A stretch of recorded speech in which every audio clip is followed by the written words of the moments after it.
नमस्कार दोस्तों, आपका स्वागत है एक नई वीडियो में। दोस्तों, आज के इस वीडियो में हम वैदिक समय गणना को समझाएंगे कि वैदिक काल में समय गणना किस प्रकार की जाती थी, यानी कि पुराने समय में जो समय गणना होती थी वो किस प्रकार होती थी, तो उसको हम बारीकी से समझेंगे। तो चलिए शुरू करते हैं। वैदिक काल में समय की सबसे छोटी इकाई होती थी अनुपल, यानी कि 60 अनुपल मिलकर एक विपल बनाते थे। 60 अनुपल मिलकर एक विपल बनाते थे। 60 विपल मिलकर एक पल बनाते थे। एक पल बोलते हैं ना, पल भर में। पल भर में मतलब एक पल का मतलब होता है 24 सेकंड में। एक पल का मतलब 24 सेकंड।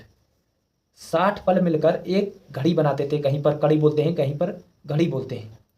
यानी कि 60 पल मिलकर एक घड़ी बनाते थे। एक घड़ी 24 मिनट की होती थी। 24 मिनट की एक घड़ी होती थी। ढाई घड़ी मिलकर एक घंटा बनता है।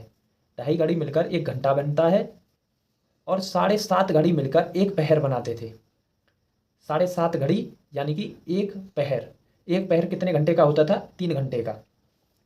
8 पहर या 60 घड़ी, 8 पहर या 60 घड़ी मिलकर एक दिन बनाते थे।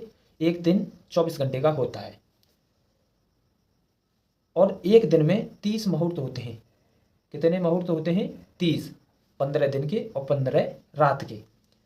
और एक मुहूर्त जो होता है 48 मिनट का होता है, यानी दो घड़ी मिलकर एक मुहूर्त बनाती हैं। एक घड़ी होती है कितने की? 24 मिनट की। एक घड़ी 24 मिनट की होती है, यानी दो घड़ी मिलकर एक मुहूर्त बनाती हैं। अब समझेंगे कि पुराने समय में हम कैसे, हमारा जो समय शुरू होता था, दिन शुरू होता था सूर्य निकलने पर, सनराइज से। जब सूरज निकलता है ना, उस समय से हमारा दिन शुरू होता था। यानी 6 बजे मानकर चलते थे। वो एवरेज टाइम उन्होंने 6 बजे रखा हुआ था। 6 बजे जब दिन शुरू होता था, सबसे पहले जो मुहूर्त आता था वो रुद्र आता था। उसके बाद आही, मित्र, पितृ, वसु, वराह, ऐसे ही चलते चलते यहाँ पर लास्ट में समुद्रम मुहूर्त आता है। जो लास्ट का रात का अंतिम मुहूर्त होता है समुद्रम। ये दिन का अंतिम है, ये रात का अंतिम है। अब इसमें आपने देखा होगा कि किस मुहूर्त में कौन सा काम करना चाहिए, ऐसे भी बोलते थे। फिलहाल आप दो मुहूर्त ऐसे हैं जिनको आपको याद रखना चाहिए। कि आपने एक सुना होगा ब्रह्म मुहूर्त, कि क्या होता है ब्रह्म मुहूर्त में जग जाना चाहिए, इसके बहुत फायदे हैं, ऐसे बोलते हैं ना। तो जगने के लिए आपको बोला गया है इस मुहूर्त में। ब्रह्म मुहूर्त यमु धूति मुहूर्त होता है, इसमें आपको जगने के लिए बोला गया है। इसके बाद क्योंकि जो पुराने समय में ऋषि महात्मा थे वो 3 साढ़े 3 बजे जग जाते थे। सोच आदि निर्वृत्त, ये कामों से निर्वृत्त होकर वो ब्रह्म मुहूर्त में ध्यान योग वगैरह पर बैठ जाते थे अपने। इस ब्रह्म मुहूर्त में अपना इम्पोर्टेंट काम करते थे। ध्यान करना, अध्ययन करना, यानी स्वाध्याय इसमें करते थे। स्वाध्याय यानी रिवीजन। यहाँ पर जो दिमाग की मेमोरी पावर होती है वो अच्छी होती है। मन शांत रहता है, सब कुछ अच्छा रहता है इसमें। इसीलिए ब्रह्म मुहूर्त को इम्पोर्टेंट मानते हैं। इसीलिए वो 4 बजे जगने के लिए बोलते थे। 4 बजे जगेंगे, उसके बाद सोच आदि से निवृत्त हो जाएंगे, तो 4:24 यानी 4:30 के आसपास वो अपने इसमें इम्पोर्टेंट काम कर सकते हैं। यानी कि जो हमारी समय गणना थी तो उसमें एक लॉजिक था।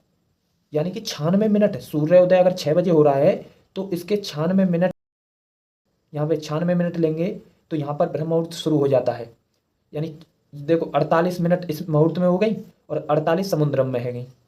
ठीक है, यहाँ पर और यहाँ पर 48 दूनी 96 मिनट पहले जग जाते थे।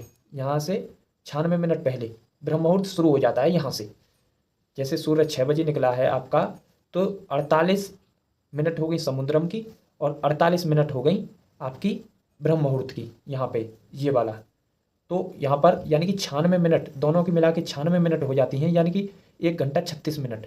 1 घंटा 36 मिनट। इसीलिए बोलते हैं कि 1.5 घंटे के पहले जग जाओ, सूर्य निकलने से 1.5 घंटे पहले, यानी कि आपको ब्रह्म मुहूर्त का पूरा पूरा लाभ मिल जाएगा।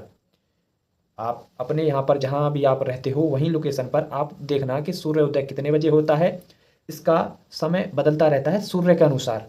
अगर सूर्य 6 बजे निकल रहा है तो उसको यहाँ पर रखा हुआ है। अगर 6 बजे के बाद 7 बजे निकल रहा है तो उसी के अनुसार ये थोड़ा सा घूम जाता है।